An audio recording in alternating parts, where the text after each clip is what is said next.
Welcome to the Michigan Golfer Show with your host, Bill Shelton. Join us each week as we explore the people, the places, and the events that shape our great game. Welcome to the Michigan Golfer.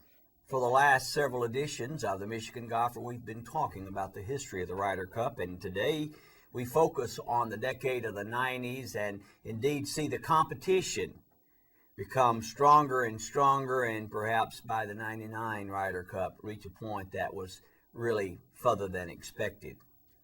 Our co-host and guest today, the great Walter Hagen. We went through a period where competition had now reached a major point as the European team was not only matching up but beating the United States team. It really reached a fevered pitch. All of a sudden, national pride had become at stake. Whereas before we won year after year, decade after decade, it just seemed like a nice cordial match.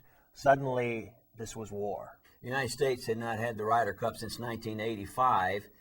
The matches were going to be held in South Carolina.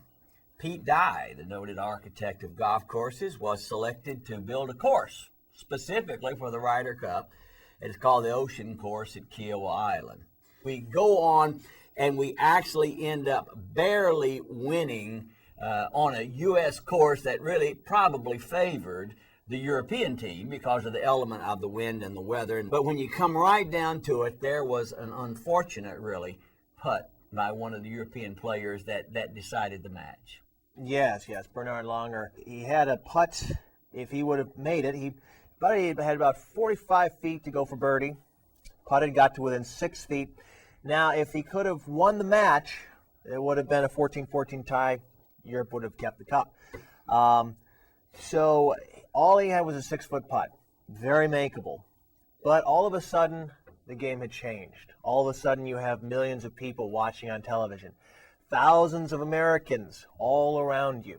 Media everywhere. Seve Ballesteros said that he would never wish that upon anyone. And unfortunately, his putt just rolled past the cup. So the cup comes back to the United States for the first time since 1985. Actually, in 1993, we go across to the Belfry Golf and Country Club, and there we eke out another win, 15-13 over the Europeans. And probably when you really think about that, it was the amazing comeback of the American team. There was now a pride, an excitement, a competitive spirit, and the American team had to come back with a lot of wins in single matches. It really showed the seesaw battling that was going on. They'd win on our side, we'd win on their side. It was anyone's game at that point in time. You know, the Ryder Cup is sometimes it's about equipment controversy, sometimes it's about the weather, sometimes it's about the events outside or off the golf course, sometimes it's about personalities. In 1995, two names very familiar to people who play golf around the world and are interested in the game. Two Americans that were involved in the 1995 Ryder Cup, a young guy named Mickelson, a veteran and certainly at one time dominant player, Curtis Strange. Both of those players figured in the 95 Ryder Cup. Right. Mickelson was the only person to really avail himself during that Ryder Cup, which was not America's best, but he was the only person to go undefeated during the entire tournament. And Curtis Strange defeated the entire tournament, and he was one of the captain's picks and hadn't won since 1989, a very controversial pick. And he did not come through. And towards the very end, as it got close, he fell apart against Nick Faldo in one of the matches that was pivotal. And clearly, it become far more of a game into a battle where so much was at stake, and accountability was becoming more and more of an issue. Following that in 97, as the fierce competitiveness continues, and as you say, it's kind of seemed to be building to a momentum. 97, for the first time, we play in continental Europe at Valderrama. Obviously, two individuals, Seve Ballesteros being most known. Here was his home country, and here was his opportunity as a captain, along with Tom Kite, the captain from the United States, to lead their teams. And in that one, Europe came out in a tough fought contest by 1 point. And Seve, probably in his always enthusiastic way, he did everything, perhaps displayed a little extra emotion as he pumped his fist in the air during those matches. Ever since European play opened up, it's been brooding and brooding and brooding, and And a lot of animosity starting to go on. All of a sudden, these are becoming grudge matches. And a simple thing like pumping your fist in excitement, played over and over and over again, over 2 years, can have an effect. By 99, the level of competitiveness perhaps was reaching the point that was almost too strong. Coming out of Valderrama and the excitement of the European victory there in Spain, we come back, we play at the country club at Brookline.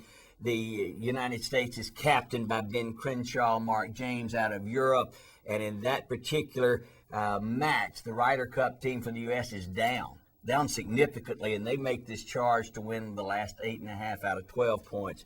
But in that match, as Justin Leonard playing against Jose Maria Olazabal with 7 holes to play, was down 4 holes.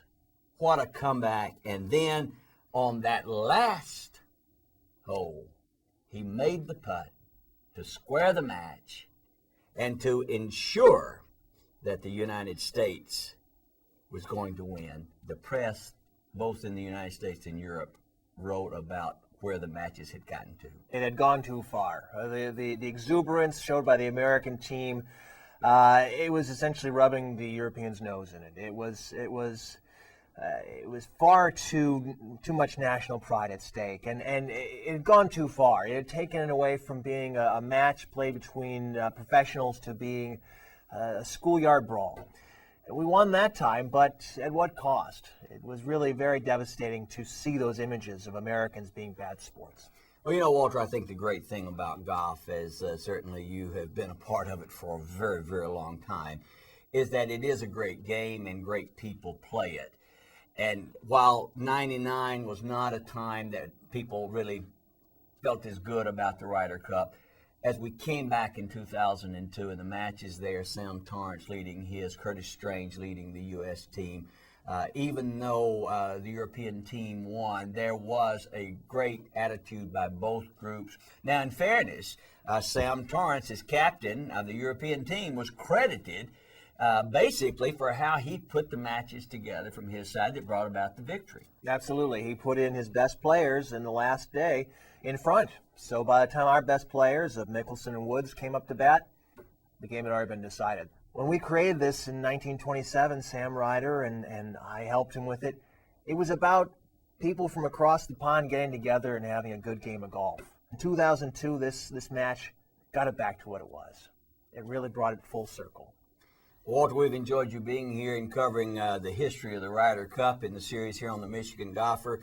2004, the Ryder Cup in the Detroit, Michigan area at the Oakland Hills Country Club, a club that you certainly have been connected to in the past, but the excitement as America hosts the Ryder Cup this year. And let's just hope that 100 years from now that there'll be some other people that are sitting and talking about the excitement and the competition of the Ryder Cup. You never know, I might be here. All right, thank you. And thank you for watching the Michigan Golfer.